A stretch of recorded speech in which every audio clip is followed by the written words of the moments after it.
Hello friend, मैं प्रवीण कुमार स्वागत करता हूं आपका अपना यूट्यूब चैनल एमसीपी स्टडी पे। आज हम लोग लेकर के आए हैं मैथ का जो कुछ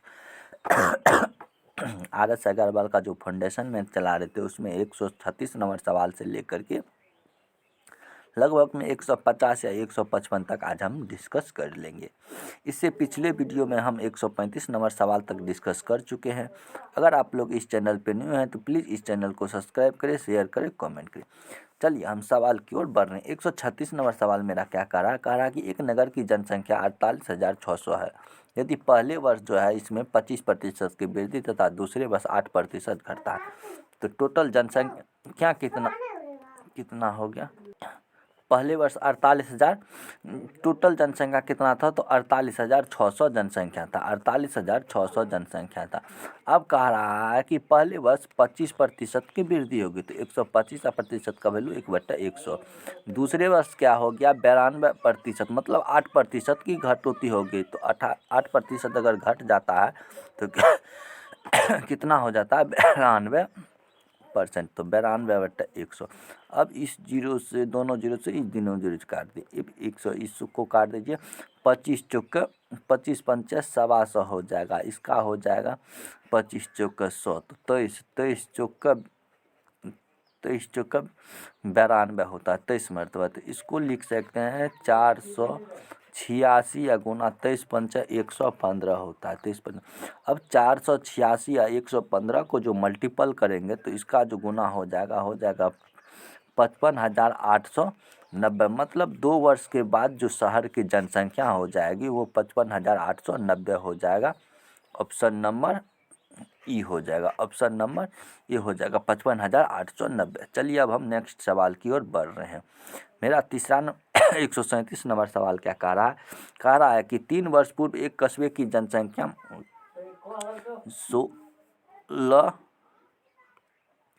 3 वर्ष पूर्व एक कस्बे की जनसंख्या कितना थी तो 1,60,000 थी। यदि यह प्रत्येक वर्ष 3%, 2.5% तथा 5% की दर से बढ़ती है तो इसकी वर्तमान जनसंख्या कितनी है। 3 वर्ष पूर्व एक कस्बे की जनसंख्या इतना है तो पहले वर्ष जो है इसकी जनसंख्या में कितनी की वृद्धि होगी 3 वर्ष हो गया। दूसरे वर्ष 2.5%, तीसरे वर्ष 5%।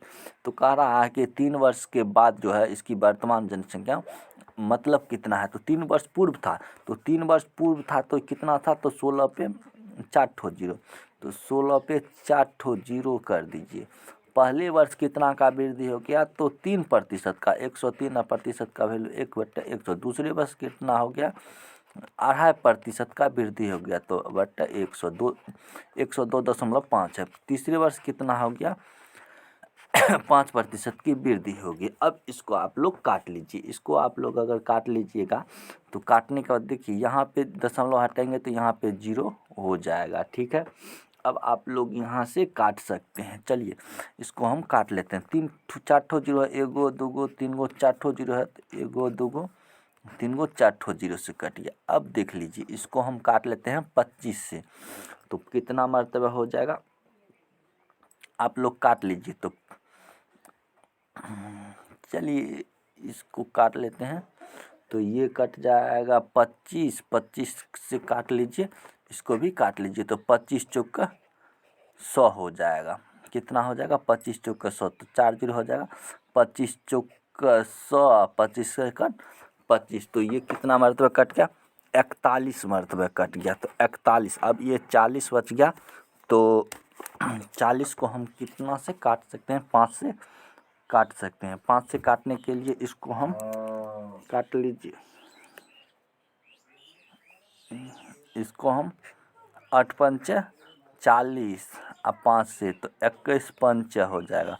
8 दूनी 16 हो जाएगा। ठीक है, अब इस सब को मल्टीपल कर दीजिए तो इस सब को कौन कौन सा चीज़ बच गया तो यहाँ पर बच गया 2 गुना 103 गुना 41 गुना 21। इसको जो मल्टीपल करेंगे 2 गुना 103 103 को जो 2 से गुना करेंगे तो 103 को 2 से गुना करेंगे तो 206 हो जाएगा। 206 गुना 41 गुना 21, तो 41 गुना 21 कितना हो जाएगा 177 366, तो 177 366 ऑप्शन नंबर सी इसका आंसर हो जाएगा। 137 का कितना हो जाएगा 3 वर्ष के बाद 177 366 इसका आंसर हो जाएगा। 138 नंबर का सवाल कह रहा है कि एक मकान का मूल्य 1,10,000 10,000 लाख 5 लाख है तथा इसके मूल्य में 10% प्रतिवर्ष कमी आती है, कितने वर्ष में मूल्य इतना हो जाएगा, कितने वर्ष के बाद। तो मान के चलते हैं इसका मूल्य कितना था, तो 5 पर 5 0 2 3 4 5 0 प्रत्येक वर्ष इसके मूल्य में जो होता है 10% की कमी आती है, तो उस कितने वर्ष का, तो माना कि टी वर्ष के बाद इसका मूल्य हो जाएगा 36,450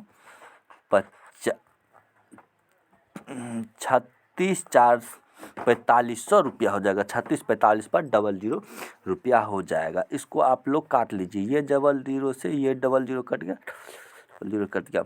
1 - 10/100 पर पावर टी बराबर हो जाएगा 3645/5000 हो जाएगा। 5000 को हम इसको मल्टीपल करेंगे तो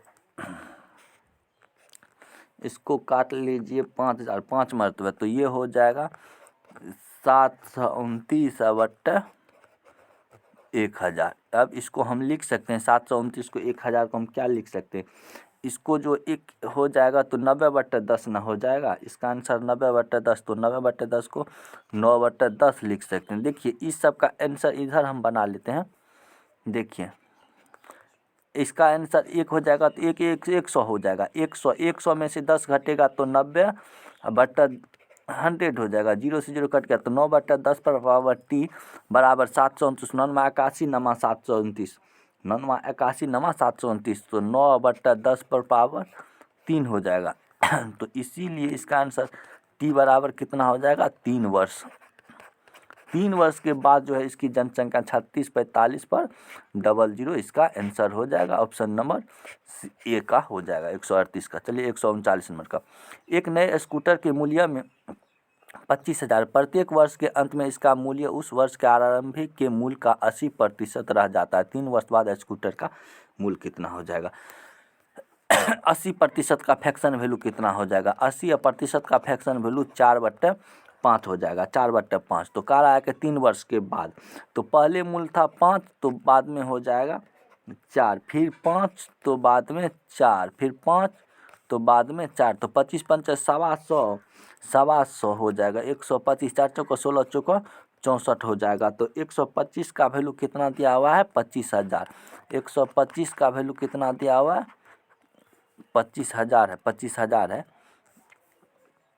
125 का वैल्यू 25 पे 3 ठो 0 दिया हुआ। अब इसको काट लीजिए तो 64 का वैल्यू कितना हो जाएगा, तो 64 बराबर इसको काट लीजिए हो जाएगा 125 को जो काटेंगे तो 200 मरतबा, तो 200 गुना 64, तो 64 दूनी 128 होता है, तो 128 पे 00, 128 पे 00 ऑप्शन नंबर डी हो जाएगा। 139 का डी नंबर का। चलिए हम 140 नंबर सवाल की ओर बढ़ रहे हैं। 140 नंबर सवाल क्या कह रहा है, एक मशीन का मूल्य 10% वर्ष की दर से घट रहा है। 3 वर्ष पूर्व खरीदा गया था, यदि इसका वर्तमान मूल्य इतना रुपया है तो इसका क्रय मूल्य कितना है जगह।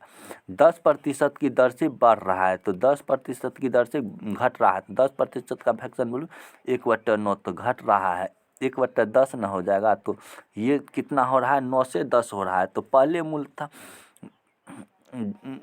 अब मूल्य है 10 रुपया, घट करके कितना हो रहा है 9, फिर 10 रुपया था घट करके 9 हो रहा है, 10 रुपया था घट करके 9 हो रहा है, तो 10 दहें का 1000 हो जाएगा। 9 में 81 9 729, 729 का वैल्यू कितना दिया हुआ है 729 बराबर 87 48 पर 0 दिया हुआ है। 87 48 पर 00, तो ये 120 मरतबा, तो एक का वैल्यू कितना हो जाएगा 120 रुपया, तो 1000 का ना वैल्यू 1000 का वैल्यू, तो 1000 का वैल्यू हो जाएगा 120 गुना 1000, 120 गुना 1000 करेंगे तो 12 पे 4 ठो 0 हो जाएगा। 12 पे 4 ठो 0 इसका आंसर हो जाएगा। ऑप्शन नंबर सी हो जाएगा इसका आंसर 140 का सी नंबर का। 141 का। एक मशीन का क्रय मूल्य कहता है सैकड़ा, हजार, 10,000, लाख, 2 लाख है। एक मशीन का क्रय मूल्य 2 लाख है, इसका 10% वर्ष की दर से अवमूल्य हो, तो अवमूल्य मतलब क्या होता है, घटना होता है, घट रहा है, तो 3 वर्ष के बाद इसका मूल्य कितना हो जाएगा, 10% का वैल्यू, 10% का वैल्यू 1/10 हो रहा है, 1/10 हो रहा है, तो घट रहा है। तो पहले 10 था, अब कितना हो रहा है, 10, 9 हो रहा है, पहले 10 था, अब कितना हो रहा है, 9, 3 वर्ष के बाद ना, तो 10 दाएँ का इसका भी हो जाएगा 100 हो जाएगा, इसका 199, 81, नमा 729 हो जाएगा, 729 हो जाएगा। तो यहाँ पे कितना दिया हुआ है, 1000 का वैल्यू 2 लाख रुपया दिया हुआ है, 1000 का वैल्यू कितना दिया हुआ है, 2 लाख दिया हुआ है, 2 लाख दिया हुआ है, तो 3 ठो जीरो कट गया, तो 1 का वैल्यू 200 हो गया, 1 का वैल्यू कितना हो गया, 200 हो गया, तो 729 का वैल्यू कितना हो जाएगा, 729 गुना 200 कर दीजिए, तो 7 दूनी 1400, 29 दूनी 56, 29 दूनी 58, तो 1458 पर डबल जीरो, 1458 पर double zero, option number C हो जाएगा, 1458 पर double zero, option number C में कह रहा है। 142 नंबर सवाल की ओर, एक व्यक्ति ने 729 पर डबल जीरो में एक भूखंड खरीदा, उस भूखंड खरीद कर उस पर 133100 की लागत से मकान बनाए। यदि भूखंड का मूल्य 10% वार्षिक दर से वृद्धि हो, तो बिल्डिंग के मूल्य में 10% वार्षिक दर से कमी हो, तो कितने समय बाद दोनों का मूल्य समान हो जाएगा। कितने समय के बाद कह रहा है दोनों मूल्य का समान हो जाएगा। देखिए एक व्यक्ति क्या कह रहा है, 729 रुपया में जो 729 पर डबल जीरो मतलब 1 सैकड़ा, हजार, 10,000, 72,900 में एक भूखंड खरीदता, मतलब ज़मीन की खरीदारी करता है, और उस पर जो है 1331 मतलब 1,33,100 का जो है लागत से मकान बनाता है। 1 सैकड़ा, हजार, 10,000, लाख, 1,33,000 का 100 रुपया की लागत से वह मकान बनाता है। यदि भूखंड मतलब ज़मीन के रेट में जो है 10% की वृद्धि होता है और बिल्डिंग के मूल्य में 10% कमी होता है, तो दोनों का मूल्य किस समय बराबर हो जाएगा, मतलब 729, कहने का तात्पर्य हो जाएगा 729 पर डबल जीरो, इसमें से जो है 10% का वृद्धि कितने समय के लिए, तो 3 वर्ष के लिए। अब कह रहा है कि 1,31,100 में जो है वह कितना प्रतिशत की कमी हो रहा है, तो 10% की कमी हो रहा है। कितने वर्ष के लिए, टी वर्ष के लिए। तो दोनों का मान कब बराबर हो जाएगा, तो टी हो जाएगा। अब देख लीजिए इसको हम क्या लिख सकते हैं, 0 से 0 कट गया, 0 से 0 कट गया। अब इसको हम लिख सकते हैं 729 बटा 1331 बराबर हो जाएगा इस साइड, तो बराबर इस साइड कितना हो जाएगा, इसको जो कैलकुलेशन करेंगे टी से टी मान के चलते हैं, इसको जो हम कैलकुलेशन करेंगे तो 100 प्लस 10 तो 110 बट्टा 100 मतलब 11 बट्टा हो जाएगा 10 हो जाएगा। इसका आंसर कितना हो जाएगा, 11/10, इसका आंसर 9/10। तो इसको बराबर की साइड लाए तो इसको 9/10 उसके बट्टे में 11/10 हो जाएगा, 11/10, तो ये 11/10 हो जाएगा। अब डेट सिंपल है, कर दीजिए 729 तो 981 नमा 729 तो 9/11, 10 से 10 कट गया, 10 से 10 कट गया, इस पे पावर 3 है बराबर 9/11, इस पर पावर टी है, तो इससे ई कट गया, तो टी बराबर 3 वर्ष बाद, टी बराबर 3 वर्ष के बाद जो है ये टोटल आपका आंसर हो जाएगा। टी बराबर 3 वर्ष के बाद ज़मीन का वैल्यू और मकान का वैल्यू, ज़मीन का वैल्यू और मकान का वैल्यू दोनों बराबर हो जाएगा। चलिए अब हम 143 नंबर सवाल की ओर बढ़ रहे हैं। 143 नंबर सवाल कह रहा है कि प्रत्येक वर्ष के अंत में एक तालाब में मेढक की संख्या में 10% की वृद्धि होती है। वर्ष आरंभ में मतलब जब वर्ष शुरू होता है 2004 में तो तालाब में इतना मेढक था। वर्ष 2006 के अंत में तो 2004 में, 5 में, 6 में तो 3 वर्ष के बाद वृद्धि हुआ तो कितना प्रतिशत, तो 10% की वृद्धि। तो 10% का फ्रैक्शन वैल्यू कितना हो जाएगा, 10% का फ्रैक्शन वैल्यू हो जाएगा 1/10। तो पहले 10 था मेढक, फिर एक वृद्धि हो गई, कितना वृद्धि हो गया, एक वृद्धि हो गया तो 11 हो गया, फिर 10 था तो फिर बेकार हो गया। 4 5 6 के अंत में पूछ रहा है तो 10 से 11 हो गया, तो 10 दहे का 100 हो जाएगा। अगर कह रहा है 21 से गुना 1331 हो जाएगा। अब कह रहा है कि 1331, तो इसका जो है 1000 का वैल्यू कितना दिया हुआ है 1400, तो इसका वैल्यू कितना दिया हुआ है 1000 का वैल्यू कितना दिया हुआ है 214 पे 3 ठो जीरो, तो एक का वैल्यू कितना हो जाएगा 214, तो इसमें भी 214 से गुना कर दीजिए। इसमें जो 214 से गुना करेंगे 214 से गुना करेंगे तो इसका आंसर हो जाएगा 28 हो जाएगा। 1331 गुना 214 कर दीजिए, 1331 गुना 214 करिएगा तो हो जाएगा 28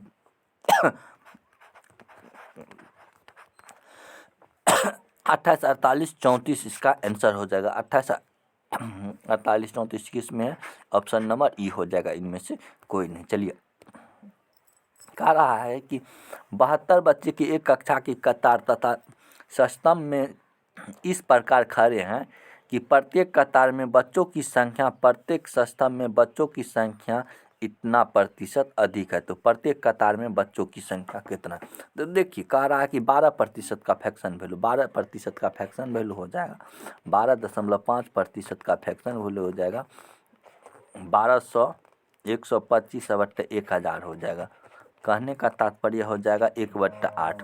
तो अगर कतार की संख्या, कतार और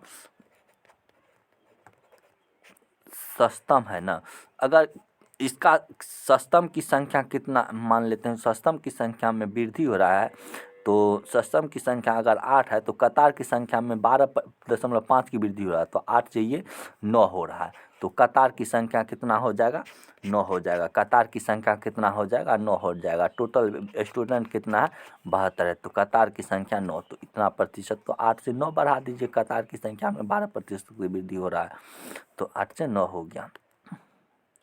चलिए, यदि किसी वर्ग के प्रत्येक भुजा में 10% की वृद्धि हो तो इसको हम ऐसे भी बना सकते हैं x² पे, यानी तो +10 की वृद्धि +10 की वृद्धि या प्लस गुना 10 गुना 10/100 हो जाएगा। 0 0 0 0 कट कर 10 10 20 21% इसका आंसर हो जाएगा। कितना हो जाएगा 21% इसका आंसर हो जाएगा। या 10% का फ्रैक्शन वैल्यू हम इसको हम 10 से 11 हो रहा है, फिर 10 से 11 हो रहा है, तो 10 दहे का 100, 11 गणा 121, तो कितना बढ़ रहा है तो 21% की वृद्धि हो रहा है।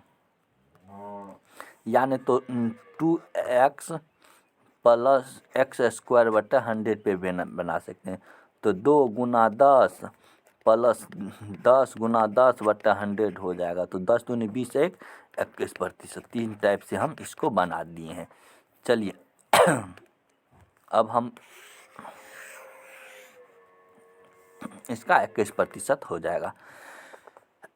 सेम सवाल कर रहा है, एक आयत की लंबाई में 10% की वृद्धि, तो 10% की वृद्धि करने के लिए क्या करेंगे 10% की वृद्धि तथा चौड़ाई में 10% की कमी, तो प्लस गुना माइनस बराबर माइनस, तो 10 गुना 10/100 हट जाएगा, तो ये 0 से 0 कट गया, 0 से कट गया तो 0, तो 10 में से मतलब 1% माइनस 1%, तो माइनस 1% की कमी हो जाएगा। कितना हो जाएगा -1% की कमी हो जाएगा 147 का। किसी वर्ग के प्रत्येक भुजा में 30% की वृद्धि करने पर इसके क्षेत्रफल में कितना प्रतिशत, तो वर्ग कह रहा है, तो वर्ग के प्रत्येक भुजा में, तो वर्ग होता है तो 2 गुना 30 प्लस 30 का स्क्वायर, तो 30 गुना 30/100 हो जाएगा, तो 0 0 कट के 0 0 कट के 30 दूनी 60 प्लस 9, तो 60 9 69, तो इसका हम कैसे हो जाएगा 3 तिया 30 गुना 30 करेंगे ना तो 3 तिया 9 हो जाएगा, 147 का कितना हो जाएगा 69%। हाँ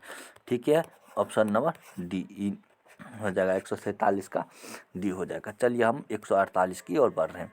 कहा कि एक वर्ग की लंबाई तथा चौड़ाई क्रम से इतना प्रतिशत की वृद्धि हो जाएगा, तो प्लस 40%, फिर जो है 30%, प्लस गुना माइनस बराबर 40 गुना 30 हो जाएगा, तो 0 से 0 कट गया। ठीक है, 0 से 0 कट गया, तो 40 30 70 4 तिया 12, तो 70 2 70 10 80 2 82%। इसका 148 नंबर का सवाल कितना हो जाएगा 82%। प्रतिशत, ऑप्शन नंबर सी हो जाएगा। अब 149 नंबर सवाल का आंसर क्या हो जाएगा। 149 नंबर सवाल का रहा है एक आयतन में 20% की वृद्धि, तो 20% की वृद्धि हो रहा है तो प्लस 20%, और तथा चौड़ाई में 20% की कमी हो रहा है तो प्लस गुना माइनस बराबर माइनस, तो 20 गुना 20/100 हो जाएगा। ठीक है, 0 से 0, 0 से 0 कट गया। अब 20 गुना 20 तो माइनस 4%, तो 4% की कमी हो जाएगा। इसका आंसर कितना हो जाएगा, ऑप्शन नंबर सी हो जाएगा। चलिए हम 150 नंबर सवाल की बोल। एक आयत की लंबाई में 60% की वृद्धि करने पर इसके चौड़ाई में कितना प्रतिशत कम करनी होगी, इसका क्षेत्रफल में कोई परिवर्तित नहीं हो। तो मान के चलते हैं एक आयत का क्षेत्रफल है, तो आयत का क्षेत्रफल में क्या कह रहा है, मान के चलते हैं आयत का क्षेत्रफल कितना है 100 है, तो एक आयत के क्षेत्रफल में एक x प्लस 100, अब बट इसका जो है 100 प्लस माइनस x पर बना सकते हैं, तो 60%, 60 गुना 100 बट 100 वृद्धि ने कहा तो 160 हो जाएगा। तो 100 प्लस 60 तो हो जाएगा 6000, 6000 बट्टे 160 हो जाएगा, 0 0 600 बट्टे 16 हो जाएगा। 600 बट्टे 16 को हम लिख सकते हैं 37.5%, ऑप्शन नंबर ए हो जाएगा। एक वृत्त की त्रिज्या में 50% की वृद्धि करने पर, तो 50% की वृद्धि जो करेंगे इसका कह रहा है एक वृत्त की त्रिज्या में 50% की वृद्धि करने पर, तो इसको हम 2x पे बना सकते हैं। देखिए तो क्षेत्रफल में क्या परिवर्तन हो जाएगा, तो इसको आयत का 50% की वृद्धि कर देंगे। ठीक है, फिर जो है वृत्त की त्रिज्या में 50% की वृद्धि, तो इसको हम इस नियम से भी बना सकते हैं, 2x² पे बना सकते हैं। तो इसको डायरेक्ट बना लीजिए 2x प्लस x² बटा 100, तो 2 गुना 50 प्लस 50 गुना 50 बटा 100 हो जाएगा। तो 0 से 0, 0 से 0, 50 दूनी 100 प्लस 25, 25 बराबर 125%, तो बराबर 125%, ऑप्शन नंबर डी हो जाएगा। 51 का डी हो जाएगा। अब 152 नंबर सवाल क्या कह रहा है,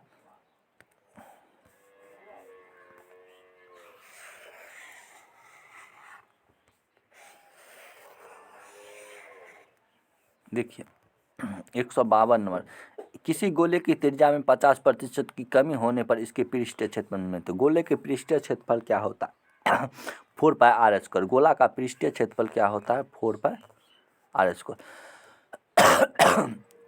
गोला का पृष्ठीय क्षेत्रफल 4πr², तो r का स्क्वायर में वृद्धि करेंगे तो r² है, तो 2 गो r है, तो पहले 50% कमी, फिर 50% की कमी माइनस 50 गुना 50 बटा 100 हो जाएगा। तो 0 से 0, 0 से 0 कट गया, बराबर माइनस 25% ना हो जाएगा।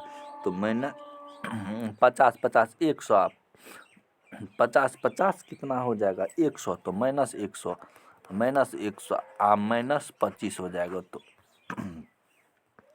माइनस तो डबल है ना, तो प्लस हो जाएगा, तो बराबर कितना हो जाएगा 75% की कमी हो जाएगा, माइनस 75%। तो इसका आंसर 152 का सी नंबर का हो जाएगा। अब 153 नंबर सवाल क्या कह रहा है कि 1 सेंटीमीटर, 2 सेंटीमीटर तथा 3 सेंटीमीटर अर्ध व्यास वाले 3 गोले ठोस गेंद को पिघलाकर एक बड़ा गोला बनाता है। तो 1 सेंटीमीटर का एगो गोला है, इसका 1 सेंटीमीटर का, फिर 2 सेंटीमीटर का, फिर 3 सेंटीमीटर का है। मतलब इसको जो है इसको पिघला करके एक बड़ा गोला बनाता है। तो इसको इंक्लूड कर दीजिए। 1 सेंटीमीटर है, cm है, त्रिज्या है, इसका जो है 2 सेंटीमीटर है, इसका 2 सेंटीमीटर है, इसका जो है 3 सेंटीमीटर है। तो 3 सेंटीमीटर एक बड़ा पिघला कर बनाता है। तो पिघला कर जो बनाता है तो इस प्रक्रिया में 25% सामग्री जो है नष्ट हो जाता है। नई अर्धगोला, तो नए अर्धगोला का व्यास कितना है, तो इसका नए जो अर्धगोला बनेगा उसका व्यास पूछ रहा है, रेडियस पूछ रहा है, कितना हो जाएगा। तो देखिए गोला का आयतन होता है 4πr², तो गोला का आयतन होता है 4πr²। तो फर्स्ट के लिए पहले के लिए देखिए, इसमें गोला का आयतन होता है 4 पाई आर क्यू, तो सब के लिए लिखेंगे तो इसका हो जाएगा 4 पाई आर क्यू फर्स्ट के लिए, सेकंड के लिए 4 पाई आर क्यू, और थर्ड के लिए हो जाएगा 4 पाई आर क्यू।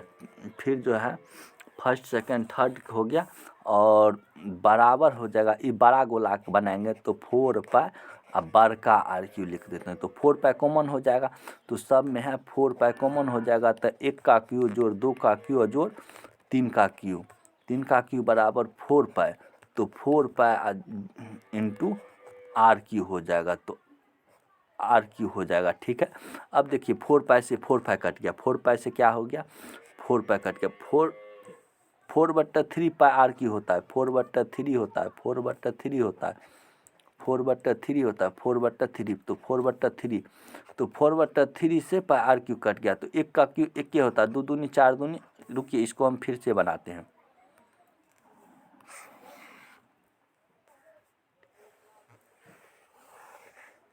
देखिए कह रहा है कि ये सवाल मेरा क्या कह रहा है, एक छोटा गोला है, मतलब 1 सेंटीमीटर इसका व्यास है, तो इसका व्यास कितना हो जाएगा, रेडियस 1 सेंटीमीटर, दूसरा का कितना है 2 सेंटीमीटर, तीसरा का कितना है 3 सेंटीमीटर त्रिज्या है, तो इसको पिघला करके एक बड़ा गोला बनाता है, बड़ा गोला बनाता है, तो इस आर का वैल्यू कह रहा है निकालने के लिए, मतलब डी का वैल्यू, टोटल का वैल्यू कह रहा है। तो गोला का आयतन कितना होता है, गोला का आयतन होता है, आयतन बराबर होता है 4/3 पाई आर क्यू, तो 4/3, तो पहला के लिए देखिए, पहला गोला के लिए कितना हो जाएगा 4/3 पाई आर क्यू, फिर दूसरा गोला के लिए 4/3 पाई आर क्यू, फिर तीसरा गोला के लिए 4/3 पाई आर क्यू बराबर चौथा गोला के लिए 4/3 पाई आर क्यू हो जाएगा, तो 4/3 कॉमन हो जाएगा दोनों में, तो 4/3 पाई कॉमन ले लिए, तो 1 का वैल्यू, तो 1 का क्यू जोड़ 2 का क्यू जोड़ 3 का क्यू बराबर हो जाएगा 4/3 पाई आर क्यू, तो 4/3 कट गया, तो यहाँ पे आर क्यू बराबर लिख सकते हैं, आर क्यू बराबर 1 2 दूनी 4 दूनी 8, 3 3 9 27 हो जाएगा, तो 27 हो जाएगा, यहाँ से बना लेते हैं। अब देख लीजिए आर क्यू बराबर हो जाएगा 8 1 9 9 18 9 27 9 चौका 36 हो जाएगा, 9 चौका 36 हो जाएगा, 9 चौका 36 हो जाएगा। अब देख लीजिए, अब 25% जो सामग्री नष्ट होता है तो किस में नष्ट होता है, इसमें नष्ट होता है, बड़े गोले में नष्ट होता है, तो बड़ा गोला को हम लिख सकते हैं 25% सामग्री का वैल्यू 3/4 नष्ट होता है, तो 9 चौका 36, तो 3/4 25% का फ्रैक्शन वैल्यू कितना हो जाएगा, 25% का फ्रैक्शन वैल्यू 1/4, तो 4 में से 25%, तो बचा कितना 3/4 बच जाता है, 1/4 नष्ट हो जाता है, 4 में से 1 नष्ट हो जाता है, तो बचेगा कितना 3 बचेगा, तो 9 चौका 36, तो 9 तिया 27, तो 27 हो जाएगा, तो आर क्यू का वैल्यू 3 तिया 9 तिया 27, तो 27 का क्यू हो जाएगा, 27 का घन निकाल लेंगे तो इसका आंसर हो जाएगा 3 सेंटीमीटर, इसका आंसर कितना हो जाएगा 3 सेंटीमीटर, इसका आंसर हो गया। अगर आप लोग ये समझ में नहीं आया तो कमेंट करिए, फिर से हम बता देंगे। देखिए एक चुनाव में 2 उम्मीदवार थे, एक उम्मीदवार को 30% मत लेकर के 1600 मतों से हार गया, तो कुल कितना मत था, तो चुनाव में पहला उम्मीदवार थे और दूसरा थे, एक उम्मीदवार को 30% मत मिला होगा तो दूसरा को 70% मत मिला होगा, इस दोनों का डिफरेंस कितना है, तो 1600 है, 16,000 है, तो 40 का डिफरेंस है, 40 का वैल्यू कितना हो जाएगा 16,000 हो जाएगा, तो 1 का फ्रैक्शन वैल्यू 4 चौका 16, तो 4,000 हो जाएगा, तो 100 का फ्रैक्शन वैल्यू कितना हो जाएगा, तो 40,000, डी ऑप्शन नंबर डी हो जाएगा 154 का डी। अब 155 नंबर सवाल की ओर देख लेते हैं। एक चुनाव में 2 उम्मीदवार थे, इनमें से कुल 7500 मत पड़े। देखिए एक चुनाव में कितना थे 2 उम्मीदवार थे, इसमें कुल 7500 मत पड़े, इन मतों में से 20% अवैध घोषित कर दिया गया। यदि एक उम्मीदवार को वैध मतों का 55% मिला तो दूसरे उम्मीदवार को कितना वैध मत मिला। तो एक चुनाव में 2 उम्मीदवार थे तो टोटल मत की संख्या कितना हो गया 7500। 7500 में जो होता है 20% मत अवैध हो गया 20%। तो 7500 का 20% निकाल दीजिए। 7500 का 20 प्रतिशत कर ले 1/100 हो जाएगा 0 हो जाएगा 0 होगा 75 दूनी 150 मतलब 1500 वोट जो है बर्बाद हो गया। तो 1500 अगर बर्बाद हो जाएगा 20% तो बचेगा कितना 80%। तो 80% 1500 जो हो जाएगा तो 6000 वोट जो है वैध हो जाएगा। 6000 जो वैध हो जाएगा इसमें से एगो को 55% मिला तो दूसरा को कितना मिलेगा 45% पर मिलेगा। तो 55% 45%। तो यहाँ पे हम निकाल सकते हैं 100% का वैल्यू 6000 है 6000 है तो 45% का मत का वैल्यू तो 45 गुना 60 हो जाएगा 45 दूनी 90 नौतिया 27 हो जाएगा ऑप्शन नंबर ए का। ऑप्शन नंबर ए का। चलिए जय हिंद जय भारत। अगर आप लोग इस चैनल पे न्यू है तो MCP स्टडी यूट्यूब चैनल को सब्सक्राइब करें। धन्यवाद। MCP स्टडी ये मेरा यूट्यूब चैनल है MCP स्टडी। जय हिंद जय भारत।